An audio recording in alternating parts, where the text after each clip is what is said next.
हे good morning guys. आज आहे आपल्या अष्टविनायक यात्रेचा दुसरा दिवस, डे सेकंड. काल तुम्ही पाहिलं असेल आपल्या पहिल्या व्लॉगमध्ये आपण 4 अष्टविनायकचे जे गणपती आहेत ते आपण कवर केले होते. थेऊरचा चिंतामणी, देन आपण गेलो मोरगावचा मोरेश्वर, नंतर आपण सिद्धटेकला गेलो होतो सिद्धिविनायकाचे दर्शन करण्यासाठी, आणि नंतर आपण चौथा गणपती केला तो रांजणगावचा महागणपती. आणि आज आपण कवर करणार आहोत ओझर, लेण्याद्री, पाली आणि Mahad. So stay tune in this blog आणि सपोर्ट करा प्लीज चॅनलला, लाईक करा व्हिडिओजला जर तुम्हाला माझा कंटेंट आवडत असेल तर चालू करूया आपली आजची जर्नी. सकाळचे वाजले आहेत 10 आणि मी जिथे राहतो पुण्यामध्ये मुंडवा चौक हडपसर एरिया आहे ही, तिथून जो ओझरचा डिस्टन्स आहे तो 2.5 तासाचा आहे. तर चालू करूया आपला प्रवास. भेटतो तुम्हाला थोड्याच वेळात.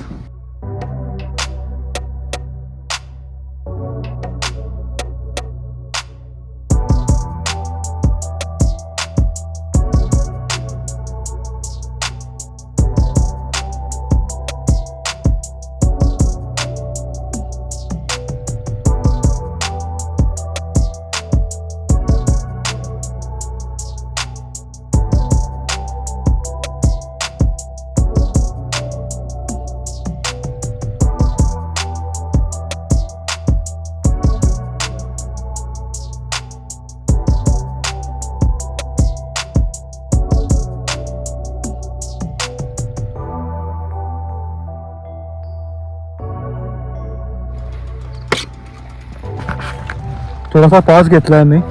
ऑलमोस्ट 1.5 तास बाईक चालवलेली आहे. या रस्ते एवढे सुंदर आहेत ना, हे बघा, खूप छान नीट आणि क्लीन रस्ते आहेत. एक्झॅक्टली ही एरिया कोणती आहे मला माहिती नाही आता, पण खूप छान रस्ते आहेत. काल पण तसंच झालं, रस्ते एकदम मस्त नीट आणि क्लीन होते आणि बाईक चालवायला खूप मजा आली. अजून 1-1.25 तास दाखवतोय मला ओझरला पोचायला. सो भेटूया. दोन्ही साईडला ऊसाची शेती आहे, पालेभाज्या लावलेल्या आहेत आणि पूर्ण गावाकडचा एक असतो ना फील, तसा फील येतो इथे. लांब लांब घरं आहेत, काही गर्दी नाही आहे, ना ट्रॅफिक, नथिंग. खूप छान वाटतंय, शांत.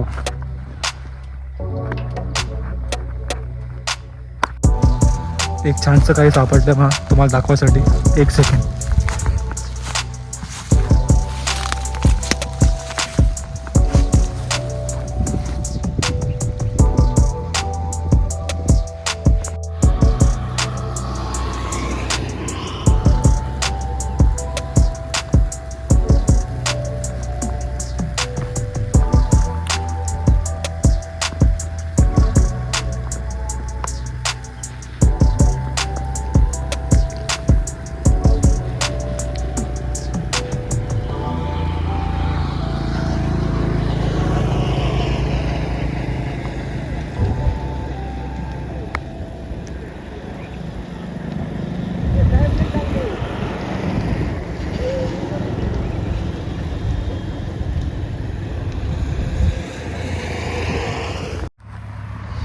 आय गेस ही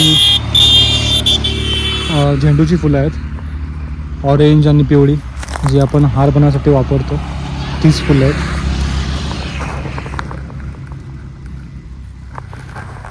छान आहेत.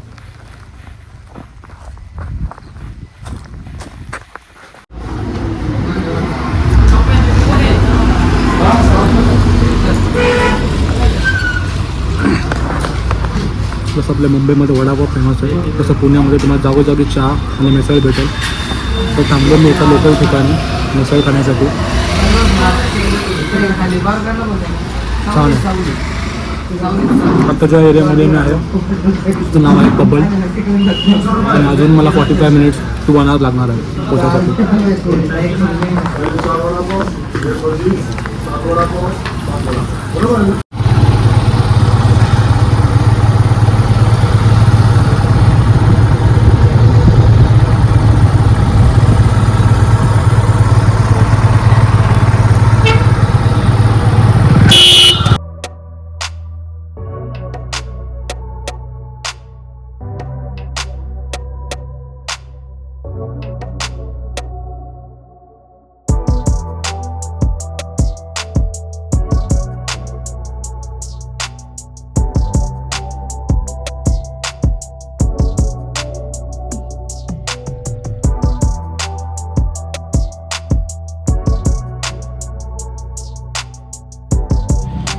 फायनली आपण पोचलो आहोत ओझरला.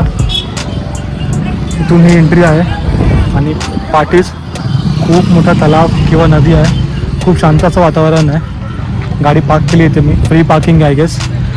जाऊया आतमध्ये.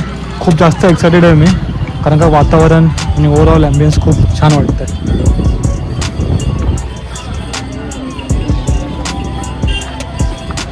समोर छोटंसं गार्डन आहे. 5 रुपये फीज आहे गार्डनची.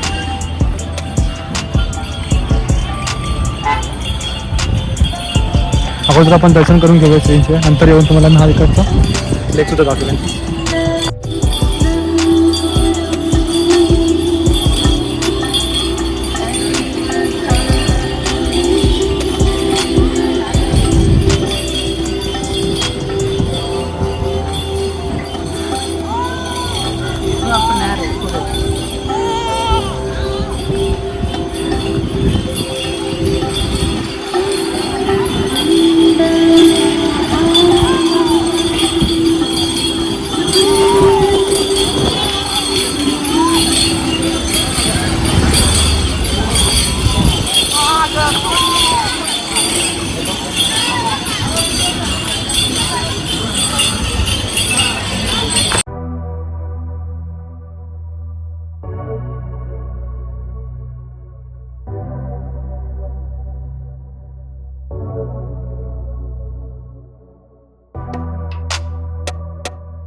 विघ्नहर्ता गणपती ओझर हे अष्टविनायकांमधले 6वे स्थान असून गणपती बाप्पाच्या विघ्नहर्ता या स्वरूपासाठी ओळखले जाते. पुराणकथेनुसार गणपतीने येथे विघ्नासूर राक्षसाचा नाश केला आणि भक्तांच्या जीवनातील विघ्ने दूर केली. मंदिराच्या मूळ स्थापनेचा इतिहास शतकांपूर्वीचा आहे. पेशवांच्या काळात या मंदिराचा जीर्णोद्धार करण्यात आला. मंदिराच्या गाभाऱ्यात असलेली गणपतीची मूर्ती उजव्या सोंडीची असून ती सोन्याच्या अलंकाराने सजलेली आहे. मंदिराच्या स्थापत्यकलेतून प्राचीन काळातील कोरीव काम आणि पावित्र्यतेचे प्रतीक दिसून येते. मंदिराभोवती असलेला तलाव आणि शांत वातावरण भक्तांना मानसिक शांती प्रदान करतं. तुम्ही पाहू शकता माझ्या पाठी इथे खूप भली मोठी अशी कमानी एंट्रन्स आहे आणि त्या साईडला आहे मंदिर. खूप छान असा एंट्रन्स आहे, बघण्यायोग्य आहे. जाऊया आतमध्ये आणि बघूया कशी आहे बाप्पांची प्रतिमा.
खरंच खूप छान मंदिर आहे. रिसेंटली बिल्डअप असं वाटतं आहे. बांधकाम बघून तरी रिनोव्हेट केलं असेल.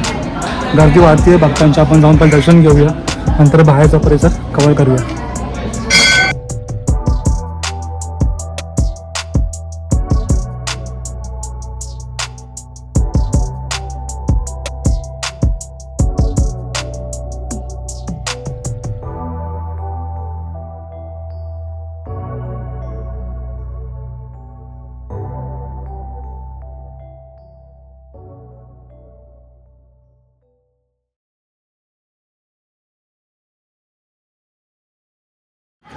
जितका सुंदर हा मंदिरा बाहेरचा परिसर होता त्याहूनपेक्षा जास्त सुंदर विघ्नेश्वराची जी मूर्ती होती. खूप जास्त सुंदर आणि एकदम प्रसन्न झालं मन पाहून. खूप छानसा परिसर आणि अगेन त्याच्याहून सुंदर विघ्नेश्वराची मूर्ती. Worth it.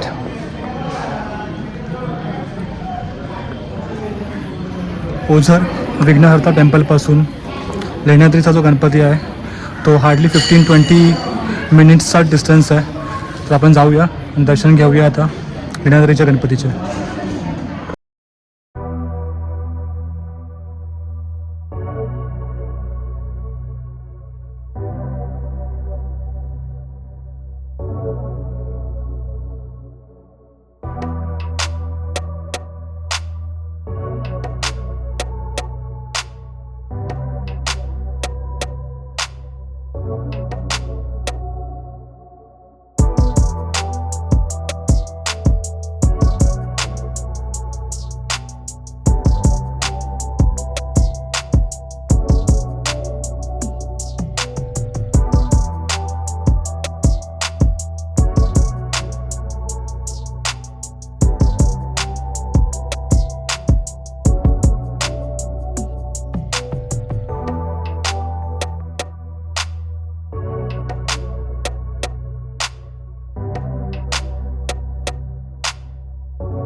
फायनली पोचलो आहे आपण लेण्याद्रीला. लेण्याद्रीचा गिरिजात्मक. आय गेस हा गणपती थोडासा हिलवर आहे. बघूया पुढे जाऊन. ओझर गावापासून इथे यायला मला ऑलमोस्ट हाफ ॲन आवर लागलेला आहे. 20 ते 22 किलोमीटर आहे. ही आहे इथं एंट्री.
तिकीट आहे काय?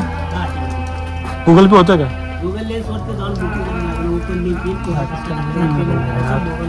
तुम्ही करता का? तुम्हाला गुगल पे करतोय मी. तुम्ही केलं का लिंक मध्ये ऑलरेडी? नंबर देऊन ठेवू ना उद्या. इथे गेटच्या एंट्रन्सला आपलं तिकीट आहे 20 रुपीजचं. बाकी कोणतं गणपती गणपतीचे व्हिजिट केले तिकडे तिकीट वगैरे नव्हतं, पण इथं तिकीट आहे 20 रुपीज.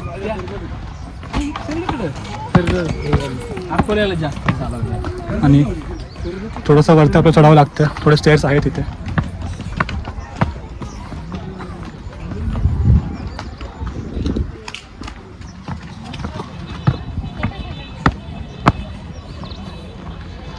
हा जो टाईम आहे गणपतीचा देवळाचा अराऊंड 6 o'clockपर्यंतच आहे. Morning 6 to evening 6. 6 वाजता टेम्पल बंद होतो.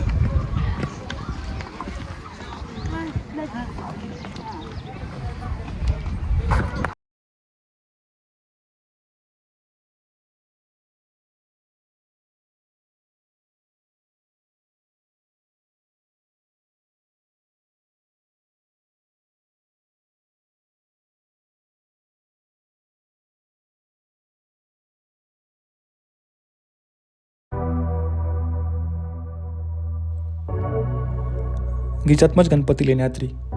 लेण्याद्री अष्टविनायकांपैकी 7वे स्थान आहे आणि हे एकमेव मंदिर आहे जे डोंगरांच्या गुहेत वसलेले आहे. इथला गणपती गिरिजात्मज या नावाने ओळखला जातो कारण तो पार्वती देवीचा पुत्र आहे.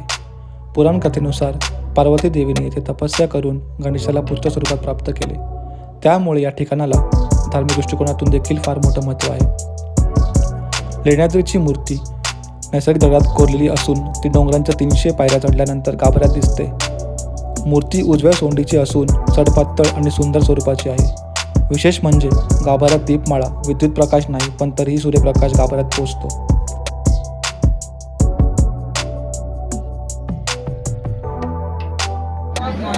फायनली पोहोचलोय आपण.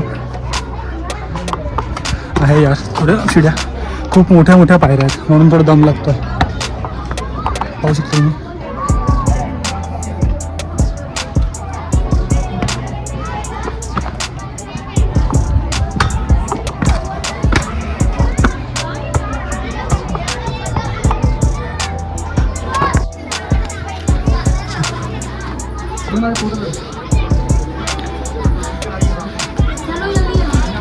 मंदिर आपलं त्या साईडला आहे आणि इथून सरळ वरती आल्यावर इथे हे गुफा आहे. जाऊया आतमध्ये बघूया.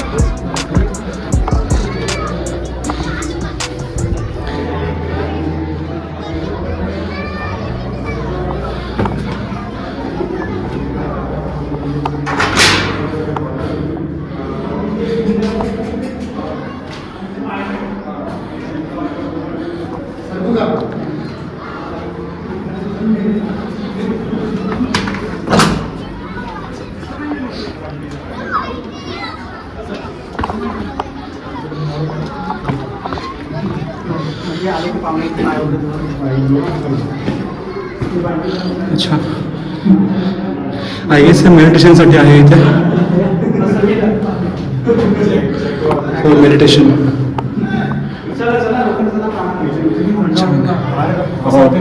मस्त वाटते. नॅचरल.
आपलं दर्शन व्यवस्थित झालेलं आहे गिरिजात्मकाचा.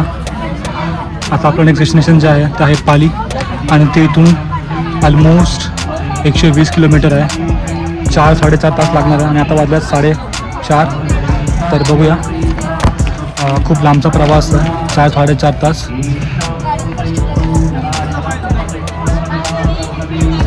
आय होप महड आणि पाली आज दोन्ही पण आपले कव्हर होतील. पाहूया. ओझर लेण्याद्री केल्यानंतर सरळ हा रस्ता आहे जुन्नर वाया माळशेज.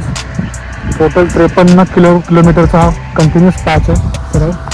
आणि ऑलमोस्ट आता 5-5:30 वाजत झालेत आणि मोबाईलची बॅटरी पण ड्रेन आहे. बघूया आपण किती कवर करू शकतो. आणि बहुतेक 9:30पर्यंत आपण पोचलो पाहिजे पालीला. त्यानंतर आपलं दर्शन करायला भेटतं ना भेटतं, मंदिर चालू आहे की बंद आहे, डिपेंड्स. तर भेटूया.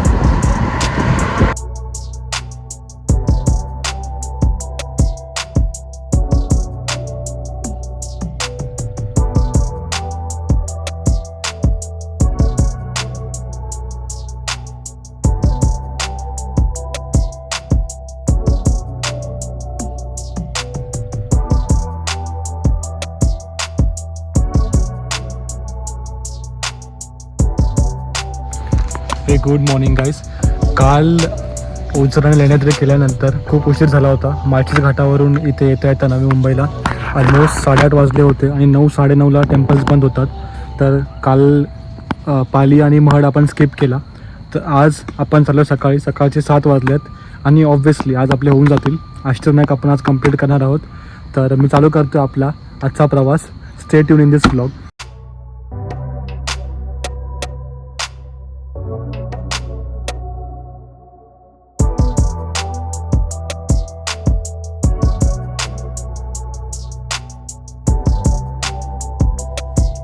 वरद म्हणजे इच्छापूर्ती करणारा आणि भक्तांच्या सर्व मनोकामना पूर्ण करण्यासाठी हा गणपती प्रसिद्ध आहे. पुराण कथेनुसार ऋषी गुरुचमद यांना गणेशाची इथे मूर्ती सापडली होती. त्यानंतर या मूर्तीची स्थापना करून मंदिर बांधण्यात आले. असं मानलं जातं की इथे प्रार्थना केल्याने भक्तांना वर मिळतो आणि आयुष्यातील संकटे दूर होतात. मंदिर अगदी साध्या स्वरूपात असून गाभाऱ्यात असलेली गणपतीची मूर्ती 4 दिशांना तोंड करून आहे. मंदिराबाहेर एक पवित्र तलाव आहे जिथे भक्त स्नान करतात. विशेष म्हणजे या तलावामध्ये नेहमी दिवा प्रज्वलित असतो जो पाण्यात असूनही विझत नाही. ही या ठिकाणची महत्त्वपूर्ण खासियत आहे.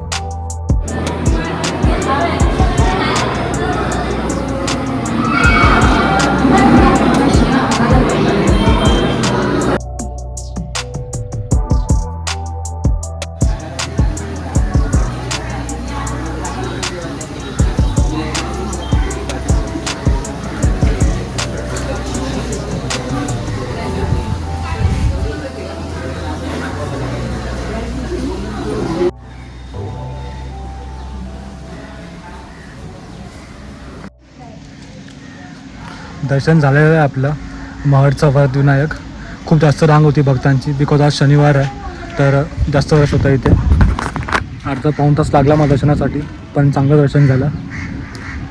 7 गणपती कंप्लीट झाल्यात. नंतर आपण आता 8वा गणपती कंप्लीट करणार आहोत पालीचा. इथून डिस्टन्स जो आहे पालीचा 1.5 तासाचा आहे आणि आता वाजले आहेत 11. ऑलमोस्ट 12-12:30पर्यंत दर्शन होऊन जाईल. तसाचा लेक तळा म्हणून आहे आणि सभोवताली मंदिराच्या आसपास दत्त मंदिर आहे आणि 2-3 छोटे मोठे मंदिर आहेत. त्यातून आपण दर्शन घेऊ शकतो.